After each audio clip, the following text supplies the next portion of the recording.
জল সুন্দরীর কথা, আপনার আর আমার মনের কথা। এই সেই বাড়ি, আর সেখানে আমরা আসছি। চলুন ভেতরে যাই, ভেতরে গিয়ে দেখি কে কে আছে, কার কার সাথে কথা বলা যায়। এক ছোট্ট একটা ইন্টারভিউ নিই, চলুন।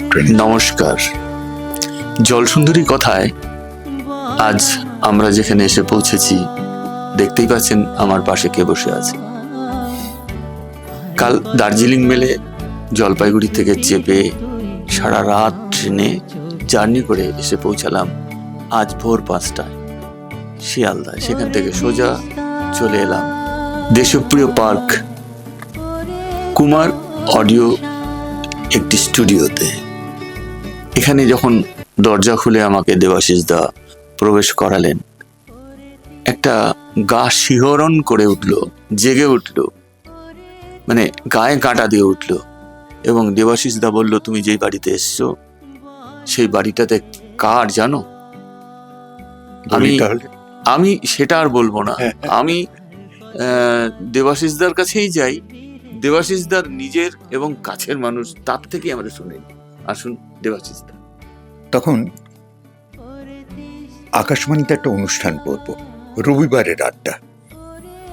আমার কথা হয়েছে অনুপ কুমারের সঙ্গে। হ্যাঁ, তাকে আমরা সবাই জেঠু বলে ডাকতাম পরম সম্মানে। উনি একটা অ্যাড্রেস দিয়েছিলেন। অ্যাড্রেসটা আমি রূপের কাছে যাব, কারণ অদ্ভুত একটা অ্যাড্রেস। কত 12 কত 11 একটা 22-এর 1-এর-1-এর-21। কারণ এই কথাটা অনুপ কুমার স্বয়ং রেকর্ডিংয়ে বলেছিলেন, কারণ অদ্ভুত এই ঠিকানা। সেই পলাতক মানুষটা এখানে কিছুদিন বাসা বেঁধেছিলেন, তিনি আর তার সহধর্মিণী অলকা গাঙ্গুলি। এই বাড়িতে, এই ঘরটাতেই তিনি থাকতেন। এই ঘরে এসে যেটুকু নিয়ে রেডিওতে যাওয়া, অলকা দিও ছিলেন। সে দারুণ একটা রবিবারের আড্ডা হয়েছিল। আর আজকে আমরা একটা বিশেষ স্নেহ পেয়েছি, নিশ্চয়ই স্নেহ পেয়েছেন। ওরকম মানুষ আমি একদম পশ্চিমবঙ্গ সরকারের, আমরা পশ্চিমবঙ্গ সরকারের একটা কাজ, মানে পূর্ত দপ্তরে একটা কাজ করতেই এসেছি। এবং সেই কাজের সাথে ধন্যবাদ পশ্চিমবঙ্গ সরকার এবং ধন্যবাদ পূর্ত দপ্তরকেও। তাদের জন্যই আমি এই যোগাযোগটা হয়ে উঠল। তো আমরা তুমি একটু বাকিটা একেবারে, কারণ রূপ নিজে একজন ভালো গল্প বলিয়ে, ভালো অভিনেতা, ভালো স্ক্রিপ্ট লেখে, ওর অনেক গুণ, ভালো ডিরেক্টর। মজার ব্যাপারটা হচ্ছে, এই ঘরে যারা এই মুহূর্তে বসে আছেন তাদের মধ্যে সবচেয়ে কম জানা লোকটা আমি। তার কারণ আমার সামনে, আমার একেবারে উল্টো দিকে বসে আছেন দেবাশিস দা, যিনি আমার গুরুও বটেন। এবং ওনাকে অনুকরণ কোনোদিন করিনি, অনুসরণ করে আমি আমার কথা বলা বা গল্প পাঠ করার চেষ্টা করি। সেটা সম্পূর্ণ একেবারে প্রফেশনাল ভাবে নয়, সেটা একেবারে নিজস্বতার সঙ্গে। তবে হ্যাঁ, জেঠুমনি এই বাড়ি, এই ঘর এবং আমার নামটাও জেঠুমনির দেওয়া। তো যাই হোক, সেটা মানে একটা অন্য চ্যাপ্টার। কারণ উনি যে স্ট্যান্ডার্ডের একজন অভিনেতা বা যে স্ট্যান্ডার্ডের একজন মানুষ, তার হেঁটে যাওয়ার পরে ধূলিকণার যোগ্য আমি নই। তবে যাকে পেয়েছি, যাকে নিয়ে কথা বলাটা আমার কাছে ইজি হবে, তাকে নিয়ে বরং বলি। সেটা হচ্ছে আমার দেখা, আমি তো ছোটবেলা থেকে প্রচুর অভিনেতা অভিনেত্রীদের দেখে বড় হয়েছি। এবং কি হলো, একদিন শ্রীকান্ত আচার্যর একটা ক্যাসেট বেরোলো। আমি, বাবা মা রামকৃষ্ণ মিশন গেছিলাম শ্রী শ্রী ঠাকুরের দর্শন করতে। তো সেই ক্যাসেটটা, আমার ছোটবেলা থেকে ক্যাসেট জমানোর একটা শখ, সেই ক্যাসেটটা কিনে নিয়ে এলাম, বাড়িতে চালালাম। মানে এই হচ্ছে দেবাশিস বসুর প্রেমে পড়া। এত সুন্দর কথা শুনতেই না একটা মানে অন্য একটা জগতে চলে যাচ্ছে একদম। তো এখানে অনেক মনীষী যারা এসছেন চলচ্চিত্র জগতে। আমরা জলপাইগুড়িতেই থাকি, ওখানে বন জঙ্গল পরিবেশ, এটাই আমাদের ওখানকার মেন বিশেষত্ব।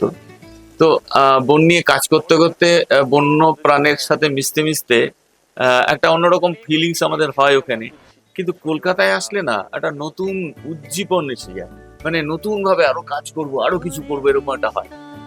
কলকাতায় আসতে ইচ্ছা করে না, অনেক জ্যাম, অনেক কিছু, কিন্তু যখন চলে আসি তখন কিন্তু কলকাতার থেকে আর যেতে ইচ্ছা করে না। তো এটা হচ্ছে একটা বিশেষত্ব। আমি দর্শকদের কাছে বলবো, এবং আমি এই বিদগ্ধ দুজন আছেন, ইনি দেবাশিস দা, দেবাশিস দার তুলনাই হয় না। ওনার সামনে আমি একেবারেই কিচ্ছু নই, জাস্ট কিচ্ছু নই। কারণ কি হয় না, মানে কিছু কিছু মানুষ শুধু নিজের কর্মযজ্ঞের জন্য সারা জীবন স্মরণীয় হয়ে থাকেন, এবং লিভিং লেজেন্ড বলতে যে কথাটা বোঝায় দেবাশিস বসু তাই। কারণ ওই ওই ওই জিনিস, ওনার যে ভাবনা চিন্তা, ওনার যে মনন, ওই পোর্শনে পৌঁছতেই এখন সত্যি 200 বছর লেগে যাবে এখন নতুন প্রজন্ম। একদম। আমি একটা কথা বলি যে দেবাশিস দার সাথে আমার যার মাধ্যমে পরিচয় হয় সে হচ্ছে সমর চৌধুরী, মানে উত্তরবঙ্গের একজন অন্যতম নাট্যকার, এবং উনি রাষ্ট্রপতি পুরস্কার, ওনার লেখা নাটক রাষ্ট্রপতি পুরস্কার পেয়েছে। সেই সমর চৌধুরীর সাথে আমি অনেক কাজ করেছি। সমরদা একদিন বলল যে দেবাশিস বোসের যদি তুমি ভাষ্যটা নিতে পারো, দেখো যোগাযোগ করতে পারি। তো করার পরে আমি এলাম দেবাশিস দার কাছে। তাই সূর্য, রূপ এরা আমার কাছে যতটা স্নেহের, তার চেয়ে অনেক বেশি সম্মানের, সেটা তাদের কর্মগুণে। আসলে আমরা তিনজনই বোধ হয় পারফেকশনিস্ট। একদম। মাইক্রোফোন আমার কাছে মা। আমি যেমন বিশ্বাস করি আকাশবাণী আমার অন্নপূর্ণার মন্দির, মাইক্রোফোন আমার মা, এর থেকে কোনোদিন আমার ভাবনা সরে যায়নি। আর মিন্টু সব কথা রেকর্ড করে রাখছে, শুট করে রাখছে। তাই উত্তরবঙ্গকে নিয়ে আমাদের ছোট্ট ভাবনা। নগর জীবন ম্লান মনে হয় বন বনানীর আকুল টানে, আউল আকাশ, বাউল বাতাস সহজেই মাতে সবুজের গানে। চলো উত্তরবঙ্গ। আমার বুকের কাছে যে ছবিটা আছে সেটা আপনারা দেখতেই পাচ্ছেন, তার বাড়িতে, তার ঘরে এসেছি। আগামী দিনে আবার অনেক সুন্দর সুন্দর কথা, অনেক সুন্দর সুন্দর জায়গায় যাব দেবাশিস দাকে নিয়ে। আমার রূপ সময় পেলে আমার মানে ভাই বলবো, এত সুন্দর, সেই রূপকে সাথে নিয়ে কলকাতার বিভিন্ন জায়গায় গিয়ে আমরা যদি উত্তরবঙ্গের মানুষকে দেখাতে পারি এই যে জায়গা, এই সৃষ্টিশীল জায়গা, পীঠস্থান, আমরা সেই জায়গায় মনে রাখবো। সবাইকে অনেক শুভেচ্ছা জানিয়ে, রথযাত্রার অনেক শুভকামনা রেখে আজকে আমরা এখানে শেষ করছি। জয় জগন্নাথ। এবং রবীন্দ্রনাথকে দিয়েই শেষ করি। উত্তরবঙ্গ তো তার খুব প্রিয় ছিল।